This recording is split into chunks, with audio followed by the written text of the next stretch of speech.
এইবার যে ছবিটা আপনাদের সামনে রাখবো সেটা আজকে হালি শহরে হয়েছে, যেখানে আজকে প্রবল ক্ষোভের মুখে পড়তে হলো প্রাক্তন মুখ্যমন্ত্রী মমতা বন্দ্যোপাধ্যায়কে। তার গাড়িতে হামলা হলো বিক্ষোভকারীদের। সেই ছবিটা এবার আপনাদের সামনে রাখছি। যখন মৃত তৃণমূল কর্মীর পরিবারের সঙ্গে দেখা করতে যাচ্ছেন মমতা বন্দ্যোপাধ্যায়, তখন তাকে উদ্দেশ্য করে উড়ে এলো চোর স্লোগান। এমনকি গাড়িতে চটি, জুতো থেকে কাদা পর্যন্ত লেপে দেওয়া হলো। ছবিটা একবার দেখুন।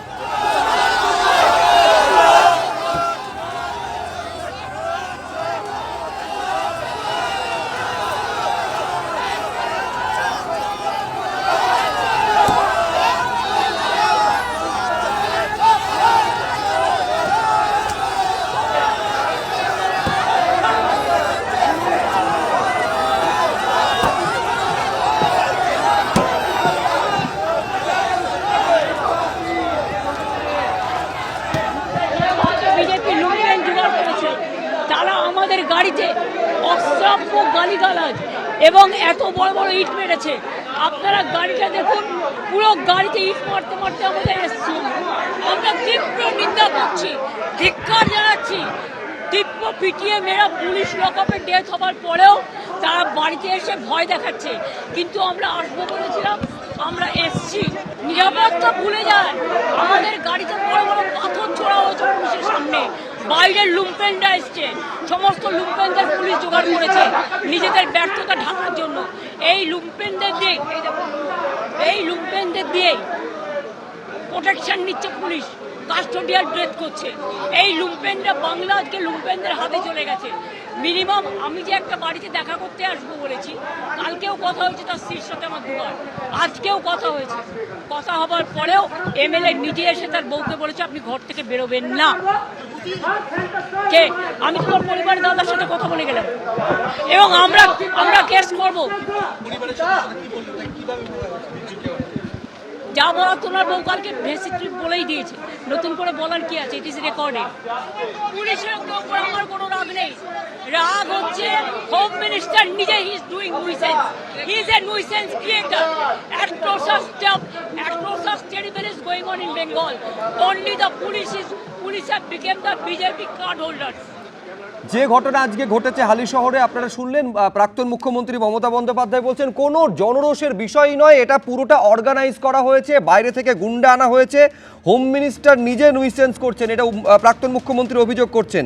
এবং দীপ্তাশ্ব যে মারাত্মক অভিযোগটা কল্যাণ বন্দ্যোপাধ্যায় করেছেন সেটা হচ্ছে পূর্ব পরিকল্পিতভাবে মমতা বন্দ্যোপাধ্যায়কে মারার চক্রান্ত ছিল।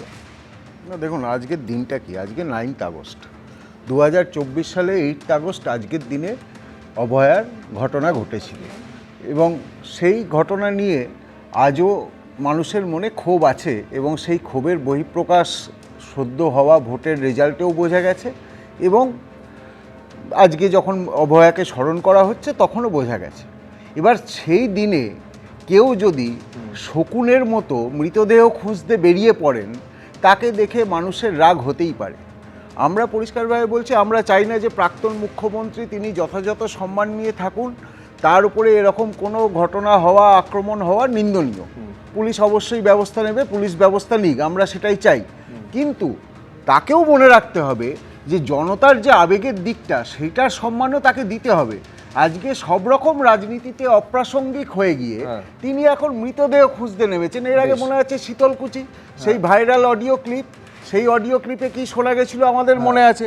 আজকে উনি বলছেন, আজকে নিরাপত্তা আইন শৃঙ্খলা নিয়ে বলছেন। উনি যখন স্বরাষ্ট্রমন্ত্রী ছিলেন তখন ওনার ভূমিকা কি ছিল?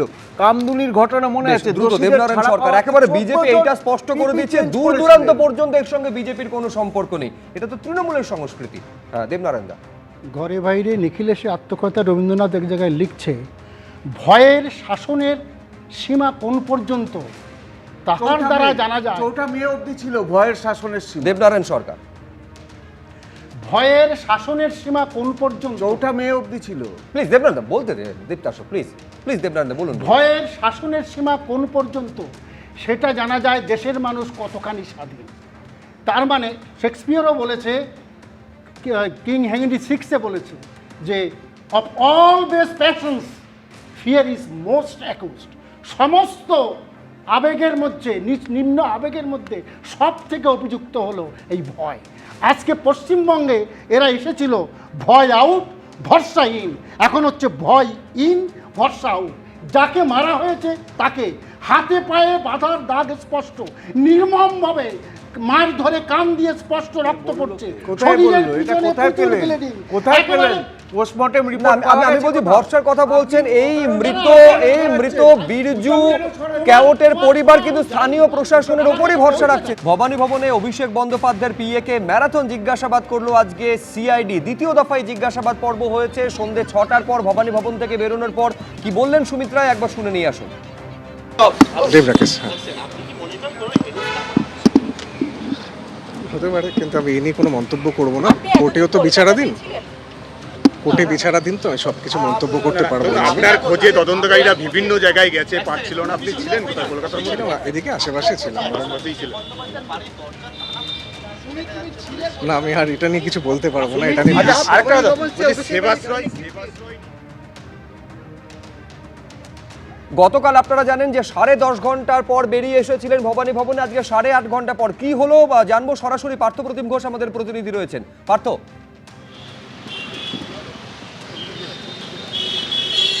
দেখো, এই মুহূর্তে 8 ঘন্টা পর বেরোলেন অভিষেক বন্দ্যোপাধ্যায়ের আত্মসহায়ক সুমিত রায়। তিনি একেবারে পায়ে হেঁটে বেরোচ্ছেন। সুমিত, যে বিষয় জানতে চাইছি যে গতকালকেও জিজ্ঞাসাবাদ, আজকেও জিজ্ঞাসাবাদ, তদন্তকারীদেরকে কালকেও আপনাকে আবারও তলব করা হয়েছে। কি বলবেন এই যে একের পর এক অভিযোগ আপনার বিরুদ্ধে? না, আমি আর কিছু বলছি না, যা বলার বলে দিয়েছি। আবার আগামীকাল এখানে আসবো, ইনভেস্টিগেশনে আবার সেবাশ্রয় থেকে শুরু করে একেবারে মাটি চুরি থেকে শুরু করে আপনার বিরুদ্ধে চাকরি দেওয়ার নামে প্রতারণার অভিযোগ। আমি আর কিছু বলছি না। আমি কিছু বলছি না। আপনি ছিলেন কোথায়? কারণ আপনার খোঁজে আমরা দেখেছি পুলিশকে রাতভর অভিষেক বন্দ্যোপাধ্যায়ের বাড়ির নিচে অপেক্ষা করতে এবং তারপরে একেবারে তালা ভেঙে বাড়িতে দেখুন, ম্যাটারটা তো এটা সুপ্রিম কোর্ট হাইকোর্টে বিচারাধীন। আমি সেরকমভাবে কিছু কমেন্ট করতে পারি না, আমি সেই জন্যই বলছি কিছু করতে পারি না। কিন্তু এইরকম যে অভিযোগগুলো উঠছে, রোগীরা অভিযোগ যে সেখানে হচ্ছে জুনিয়র চিকিৎসকদেরকে নিয়ে আসা হয়েছিল সেবাশ্রয় বা আয়ুর্বেদিক চিকিৎসকদের দিয়ে পরিষেবা দেওয়া হয়েছে। কারণ পা বাদ গেছে, ছোট্ট শিশুর হাত বাদ গেছে। না, আমি কিছু মন্তব্য করছি না। সেবাশ্রয় কি কিছু মন্তব্য করছি না। সেবাশ্রয় যেটা ছিল সেটা হচ্ছে চিকিৎসকদের ছাড়া জুনিয়র চিকিৎসকদেরকে ব্যবহার করা হয়েছে। আমি এটা নিয়ে কোনো কিছুই মন্তব্য করবো না, চেষ্টা আসুক তখন কথা হবে। কিন্তু এতগুলো অভিযোগ উঠছে আপনার বিরুদ্ধে, সেই জন্য আপনার কাছে আমার জানতে চাওয়া। আমি এটা নিয়ে নো কমেন্টস, কোনো মন্তব্য করতে পারছি না। এই সুজয় হাজরার সঙ্গে আপনার আর্থিক লেনদেন হয়েছে? না, থ্যাংক ইউ, কোনো কিছু না। দাবি সুজয় হাজরার সঙ্গে আপনার কোটি কোটি টাকা আর্থিক লেনদেন। সুজয় হাজরার সঙ্গে আপনার কোটি কোটি টাকার আর্থিক লেনদেন? এরকম কিছু হয়নি কখনো। সরকারি জমি বিক্রি করে, সরকারি জমিকে একেবারে প্রাইভেট ল্যান্ডে বিক্রি করা হয়েছিল। আরে অরিন্দম অত স্লো হয় না। হ্যাঁ, হয়েছিল কি সরকারি? এরকম কিছু হয়নি। তাহলে এই অভিযোগগুলো বাইরে বেরিয়েছেন এবং অভিযোগগুলো ভিত্তিহীন, বা সেটুকু আমি বলতে পারি না। আপনার যেখানে যেখানে অভিষেক বন্দ্যোপাধ্যায়ের নাম রয়েছে এফআইআর, সেখানে আপনার নাম রয়েছে। দেখা যাক, যখন ইনভেস্টিগেশনে ডাকলে নিশ্চয়ই আমি আসবো। রিসর্টের অভিযোগ হচ্ছে, রিসর্টে আপনি ছিলেন পৈলানে, সেখানে হচ্ছে ভিত্তিহীন অভিযোগ এটা। সেখানে হচ্ছে তোলাবাজি করা। রিসর্টের অভিযোগ তোলাবাজি। চিকিৎসকরা ছিলেন এবং টাকা পেমেন্ট করা হয়নি। ভিত্তিহীন অভিযোগ করা হয়েছে। আপনি ছিলেন কোথায়? আমি যেটা বললাম না আমি এক্ষুনি, যে আমি এই বিষয়টা সুপ্রিম কোর্টে ইনস্ট্রাকশনে হচ্ছে, তো তার আমি কিছু আগে তো বলতে আপনার পারবো নামে না। ওয়ারেন্ট খোঁজে একেবারে পুলিশ দেশের বিভিন্ন প্রান্তে, কখনো পাঞ্জাবে যাচ্ছে, কখনো হরিয়ানাতে যাচ্ছে, কিন্তু আপনি ছিলেন কোথায়? আমি সেভাবে এই নিয়ে কোনো মন্তব্য করতে পারবো না। আচ্ছা, আপনি যদি নির্দোষ তাহলে এতদিন আত্মগোপন করে থাকলেন কেন? আপনি যদি নির্দোষ হন, আপনি এতদিন আত্মগোপন করে থাকলেন কেন? যেরকম সুপ্রিম কোর্ট ইনস্ট্রাকশন দিয়েছে তাই তো ফলো করছি। তার আগে তো একাধিকবার আপনি আদালতে গেছিলেন, হাইকোর্টে গেছিলেন, সেখান থেকে রিল্যাক্সেশন পাননি। এই বলতে পারবো না, আর এই বিষয় নিয়ে কোনো আমি কিছু মন্তব্য করতে পারবো না। পুলিশের দাবি আপনি পালিয়ে বেড়াচ্ছেন। দাবি আপনি পালিয়ে বেড়াচ্ছেন। জমি জালিয়াতি, চাকরি চুরি, প্রত্যেকটা ক্ষেত্রেই তো আপনার নাম জড়িয়ে। আস্তে জনপ্রতিনিধিও ছিলেন না, দলের সঙ্গেও যুক্ত ছিলেন না, তারপরে আপনার নাম কিভাবে জড়ায় এতটা? যে গাড়ি আপনি ব্যবহার করছেন, এমনকি অর্থাৎ বুঝতে পারছেন যে পরপর যে অভিযোগগুলো তার নামে এসেছে এবং সেই অভিযোগের প্রশ্নে স্বাভাবিকভাবে প্রবল অস্বস্তিতে সুমিত রায়, কিন্তু সম্ভবত আগামী কালকেও কি তার মানে তাকে তলব করা হয়েছে? তার কারণ কালকে আবার তিনি আসবেন এই কথা বলছেন। আমি এইটা নিয়েই প্রাক্তন পুলিশ কর্তা সলিল ভট্টাচার্যের কাছে আসতে যাবো। তার মানে একটা মামলায় মেদিনীপুরে এই শালবনীতে জমি দুর্নীতির মামলায় পরপর 3 দিন সিআইডি তলব করছে সুমিত রায়কে। এটা কোন সময় হয়ে থাকে? তার মানে কি যে প্রশ্নগুলো উত্তর জানতে চাইছে সেই উত্তর তার কাছ থেকে পাচ্ছেন না, যে তথ্য দিচ্ছেন সেই তথ্যে অসঙ্গতি রয়েছে, কি কারণে পরপর 3 দিন তাকে তলব করা হচ্ছে বলে আপনার মনে হচ্ছে সলিলদা? Subrajit, congenital criminal, hard nut to crack. একে কন্টিনিউয়াস টিম অফ অফিসার্সকে দিয়ে ইন্টারোগেট করা দরকার, আবার ডাকবে ওকে। ও এখনো এই ডিউরিং লাস্ট 2 months ওর হাইড আউটটা এখনো বলেনি ইনভেস্টিগেটিং এজেন্সিকে, এখনো বলছে না। ও যে জমি দুর্নীতিতে শালবনী জমি সুজয় হাজরার সঙ্গে পার্ট অফ দ্য ক্রাইম, ওই অর্গানাইজ করতো। অভিষেক ব্যানার্জি ধরাছোঁয়ার বাইরে যা কিছু ডিল করা, যা কিছু যোগাযোগ করা, যার কিছু কালেকশন করা সবে করতো। আর সুজয় হাজরা তো বলেই দিয়েছে, সুজয় হাজরা মানে আমি কালীঘাটের কাকুর কথা বলছি, আমার সাহেবকে কেউ ছুতে পারবে না, ছুতে পারে না। এই সুমিত্রা অন দি কন্ট্রারি, ও কত টাকা পেয়েছে, কোথায় কোথায় টাকা রেখেছে আজ পর্যন্ত বলছে না।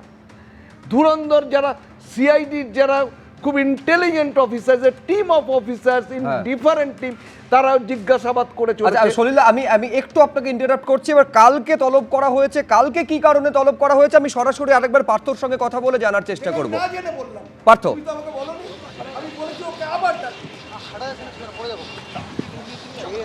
দেখো কালকে কিন্তু সুমিত রায়কে, যিনি হেঁটে যাচ্ছেন একেবারে রাস্তা দিয়ে, কালকে কিন্তু আবারও তলব করা হয়েছে সুমিত রায়কে।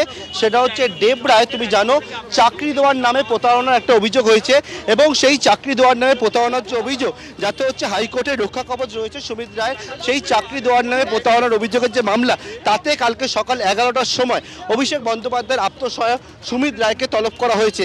একেবারে ভবানী ভবন থেকে বেরিয়ে পায়ে হেঁটে হেঁটে সুমিত রায় এই মুহূর্তে কালীঘাটে এসে পৌঁছেছে।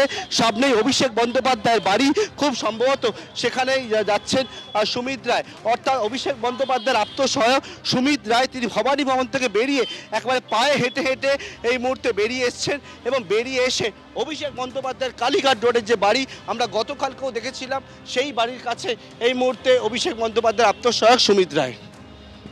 একেবারে অভিষেক বন্দ্যোপাধ্যায়ের বাড়ির কাছে পৌঁছেছেন। গতকাল আপনারা জানেন যে এই প্রায় 8.5 ঘন্টারও বেশি জিজ্ঞাসাবাদের পর তিনি বেরিয়েছিলেন ভবানী ভবন থেকে, তারপর কালীঘাট রোডে অভিষেক বন্দ্যোপাধ্যায়ের বাড়িতেই পৌঁছেছিলেন। কার্যত গতকালকের রিপিটিশন, পুনরাবৃত্তি আজকে হচ্ছে। আজও ভবানী ভবনে দীর্ঘ জিজ্ঞাসাবাদের পর বেরিয়ে তিনি কালীঘাট রোডে অভিষেক বন্দ্যোপাধ্যায়ের বাড়িতেই কিন্তু পৌঁছচ্ছেন। এবার আগামীকাল আবার তাকে তলব করা হয়েছে, সেটা হচ্ছে দেব রায় চাকরি দুর্নীতির যে মামলা, 2টি মামলারই তদন্ত আপনারা জানেন যে সিআইডি করছে। একদিকে হচ্ছে এই শালবনীতে জমি দুর্নীতির মামলা, এবং 2 হচ্ছে দেব রায় যে চাকরি দেওয়ার নামে যে দুর্নীতির অভিযোগ সামনে এসেছে, সেখানেও সেই মামলারও তদন্ত সিআইডি করছে। সেই মামলাতে এবার আগামীকাল সিআইডি থেকে তলব করেছে। এখন মূল প্রশ্ন হচ্ছে যে এই তদন্ত করতে করতে শেষ পর্যন্ত মাথা অবধি তদন্তকারীরা পৌঁছতে পারবে কিনা। প্রতীপ চট্টোপাধ্যায়, দেখুন, সুমিত রায় মানেই হচ্ছে অভিষেক বন্দ্যোপাধ্যায়। সুমিত রায়ের আলাদা করে কোনো অস্তিত্ব নেই। উনি যা করেছেন সব অভিষেক বন্দ্যোপাধ্যায় করিয়েছে। ফলে এই যে একটা ইস্যু নিয়ে তাকে খোঁজ চললো যে মেদিনীপুরের জমি কেলেঙ্কারি, তারপরে কতগুলো ইস্যুতে তার সঙ্গে মানে যোগাযোগটা পাওয়া যাচ্ছে, এবং সেই জন্য একের পর এক তাকে ইনভেস্টিগেশনের জন্য ডাকা হচ্ছে। তার মানে বোঝাই যাচ্ছে যে একটা কেন্দ্র, দুর্নীতির কেন্দ্র একটাই, সেটা হচ্ছে অভিষেক বন্দ্যোপাধ্যায়। তার কারণ তার পিএর মাধ্যমে সমস্ত দুর্নীতি যেখানে যেখানে হয়েছে তার মানে এক জায়গায় এসে যায়, সেটা হচ্ছে এই পিএ সুমিত রায়। তো ফলে এই যে অবশ্যই আমি বলবো যে এনাকে ইনভেস্টিগেট করা হচ্ছে, খুব ভালো কথা, কিন্তু দ্রুত এই ইনভেস্টিগেশনগুলো এক জায়গায় নিয়ে এসে এর যে মাথা যারা এনাকে দিয়ে করিয়েছে, সুমিত রায়কে দিয়ে করিয়েছে, তাদেরকে ধরা হোক, তাদেরকে ইনভেস্টিগেশনে আনা হোক। আমি বলছি এরা রাজনৈতিক জঞ্জাল, একটা দুর্নীতির সংস্কৃতি তৈরি করেছে, যে সংস্কৃতির মাধ্যমে আজকে আমাদের পশ্চিমবঙ্গের গত 15 বছরে এত দুর্নীতিতে আমাদের মাথা হেট হয়ে যাচ্ছে। ফলে আজকে তাদেরকে দেখুন, আপনি রাস্তা দিয়ে হেঁটে আসছে, এটা ভাবতে পেরেছেন 15 বছরে উনি হয়তো 15 পা হাঁটেননি, আজকে যতটা হাঁটছেন। এই যে হেঁটে আসছেন এবং হেঁটে কোথায় যাচ্ছেন? অভিষেক বন্দ্যোপাধ্যায়ের কাছে। কালকেও উনি বেরিয়ে গেছেন অভিষেক বন্দ্যোপাধ্যায়ের বাড়িতে, অর্থাৎ অভিষেক বন্দ্যোপাধ্যায় যা শিখিয়ে পড়িয়ে দিচ্ছেন সেটাই বলছেন। আজকে রিহার্সাল করতে যাচ্ছেন যে কালকে আবার কি বলবেন। অর্থাৎ আমি বলছি যে সুমিত রায় একটা ছায়া, এর আসল মায়াটা খেলাটা খেলেছে হচ্ছে অভিষেক বন্দ্যোপাধ্যায়। ফলে তাকে দ্রুত এর সঙ্গে ট্যাগ করে ইনভেস্টিগেশনের আওতায় আনা উচিত। বেশ বেশ, আমি নিশ্চয়ই ছায়া থেকে মায়া এবং সেখান থেকে আমি দীপ্তাশ্ব যশের কাছে খুব দ্রুত প্রতিক্রিয়ার জন্য আসবো। ছবিতে দেখছেন অভিষেক বন্দ্যোপাধ্যায়ের বাড়িতে প্রবেশ করলেন সুমিত রায়। দ্রুত দীপ্তাশ্ব। দেখুন, সব রাস্তায় যেমন রোমে পৌঁছয় তেমনি দুর্নীতির সব শিকড়ই ক্যামাক স্ট্রিটে আর কালীঘাটেই পাওয়া যায়। তো ইঁদুর যখন তাড়া খাবে সে গিয়ে গর্তেই ঢুকবে, এবং সে সেই গর্তেই ঢুকবে যে গর্তে গিয়ে সে মনে করবে সে প্রোটেকশন পাবে। তো আজকে একটু আগে দেবনারায়ণ দাস শেক্সপিয়ারকে উদ্ধৃত করে বলছিলেন যে উনি নাকি ভয় ছাড়া ভরসা খুঁজে পাচ্ছেন না। এই সুমিত রায়কে দেখুন না, দেখুন ভরসা পাবেন। আজকে তো সুমিত রায়ের বিরুদ্ধে অভিযোগগুলো আমরা করছি না, ওনার দলের লোকেরাই করছে। তৃণমূলের যে নানা রকম এখন ভাগ, ঋত মৃত ধৃত ঘৃত, তারাই করছে। তো আজকে এরা একসময় কেউ ক্যামাক স্ট্রিটের বাগরোল, কেউ কালীঘাটের এগরোল এসব হয়ে ঘুরে বেড়াতেন। আজকে তাদের অবস্থা দেখুন, ভরসা পাবেন। আজকে এই সুমিত রায়, ইনার তো শুধু এ কটায় যে অভিযোগ এসছে এটা তো টিপ অফ দ্য আইসবার্গ। আপনি বাইপাসের ধারে খোঁজ করুন, আমি বলছি এটা যদি টিপ অফ দ্য আইসবার্গ হয়, যতগুলো অভিযোগ সুমিত রায় এবং অভিষেক বন্দ্যোপাধ্যায়ের নামে এসেছে এবং অভিযোগ দায়ের হয়েছে, সেটা যদি টিপ অফ দ্য আইসবার্গ হয়, হিমশৈলের আকারটা ভাবলেই কিন্তু আটকে উঠতে হয়। দ্রুত দেবনারায়ণ সরকার। আমি কিন্তু দীপ্তাংশের মধ্যে আসিনি, এটা দেখো এই ভদ্রতা আমি রেখেছি। যেটা আমি বলছি, আমি একটা কথা লাস্টে বলবো, শেক্সপিয়ারের কথা দিয়ে বলবো, truth is truth to the end of recording. শেষ বিচারে সত্যটা বেরোক, এইটাই আমি মিজার ফর মেজারে বলেছিল, সত্যটাকে শেষ বিচারে বেরোক।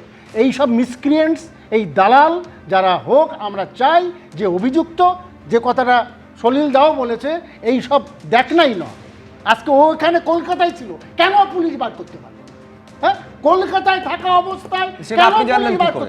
আপনি না, আমি বলি জানলেন 3 মাস সুমিত রায় কলকাতায় ছিল, সেটা দেবনারায়ণ সরকার কিভাবে জানতে পারলো? পুলিশকে এর সত্যটা বার করতে হবে। না, অন্যায় করলে অভিযুক্ত যদি হতে চায়, সেটাকে আমরা দেখতে চাই শেষ বিচারে যেন অভিযুক্তই হয়, শুধু বললে হবে না। এটা আমাদের সবার কৌতূহল। এই 3 মাস পুলিশ খুঁজে পেল না সুমিত রায়কে, কোথায় ছিলেন সুমিত রায়? এখন দেবনারায়ণ সরকার কিভাবে জানলেন যে তিনি কলকাতায় ছিলেন, এটা দেবনারায়ণ রায় বলতে পারবেন। কিন্তু আমি আরেকটা ছবি দর্শকদের সামনে রাখবো, যেটা নিঃসন্দেহে উদ্বেগের তো বটেই। সেটা হচ্ছে সরকারি কলেজে অধ্যাপিকার জমি দখল করে বিজেপির পার্টি অফিস তৈরি হচ্ছে। এই ছবি দেখা যাচ্ছে উত্তর 24 পরগনার দেগঙ্গার বেড়াচাপা 1 নম্বর গ্রাম পঞ্চায়েতের চ্যাংদানা এলাকায়, আর জানিয়ে রীতিমতন চাঞ্চল্য ছড়িয়েছে। এই জমিটা 20 বছর আগে ওই এলাকায় কিনেছিলেন এক অধ্যাপক দম্পতি। জমি কেনার পর নিজেদের স্নেহভাজন ছাত্রের তত্ত্বাবধানে রেখে দিয়েছিলেন ওই অধ্যাপক দম্পতি। সেই জমির সামনের দিকের অংশ দখল করে বিজেপির পতাকা লাগিয়ে নেওয়া হয়েছে বলে অভিযোগ। ওই ছাত্র কি বলছেন একবার শুনুন।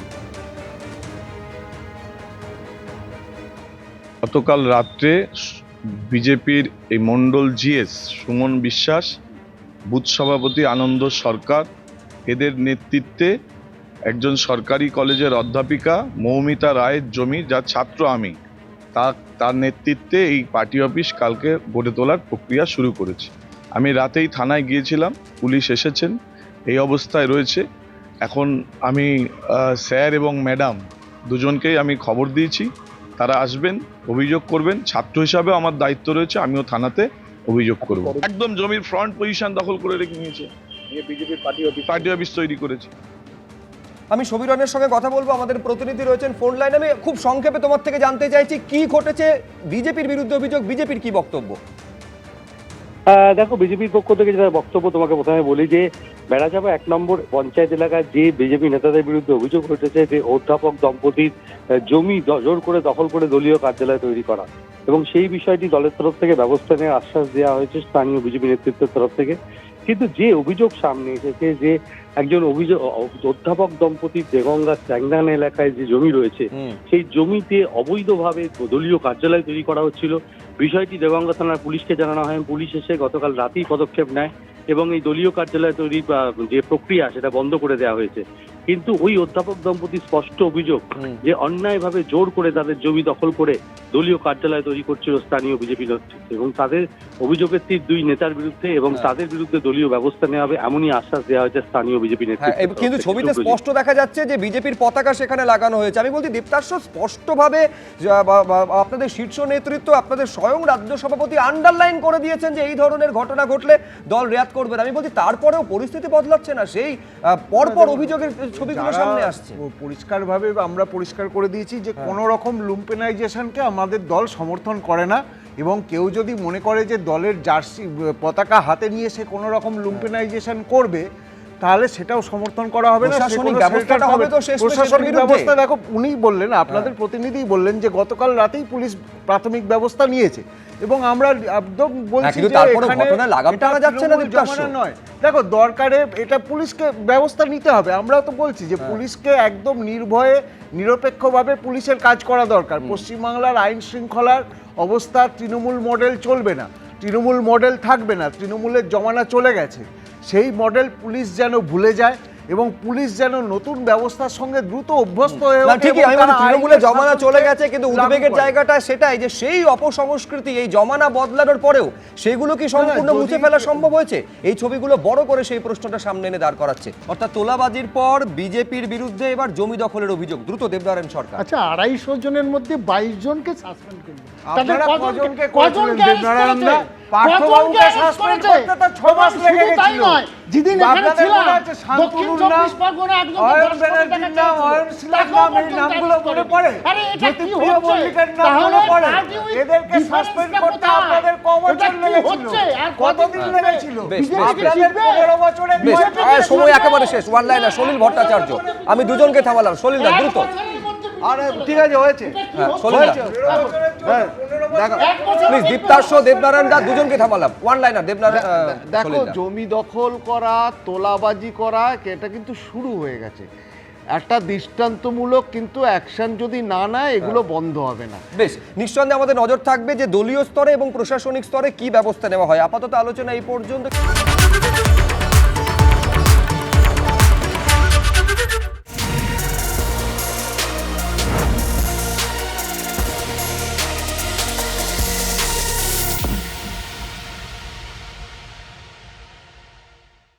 এবিপি আনন্দ, এগিয়ে থাকে, এগিয়ে রাখে।